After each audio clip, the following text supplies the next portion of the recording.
काय चाललं? No comments. No comments. भाजपने स्वतः 2 पावलं मागे येऊन त्यांना सांगितलं की 2.5 वर्ष करू. त्यात नाही आम्हालाच पाहिला पाहिजे हा आग्रह धरला. शेवटच्या क्षणाला अखेरला संध्याकाळी 6-7 वाजता त्यांनी निरोप पाठवला, चला पहिले 2.5 वर्ष तुम्ही घ्या, पण बोलणी तर करा.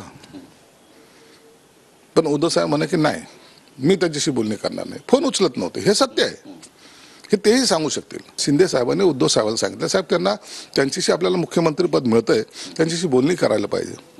मी नाही जाणार, तुला जायचं तर जा. या भाषेत बोलल्यानंतर शिंदे साहेब सुद्धा बॅकफुटवर आले.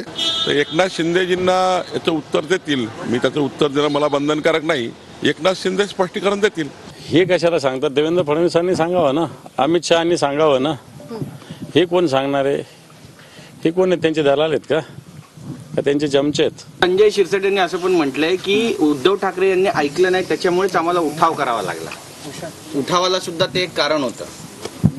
मला वाटतं संजय शिरसाट किती वाजता बोलले?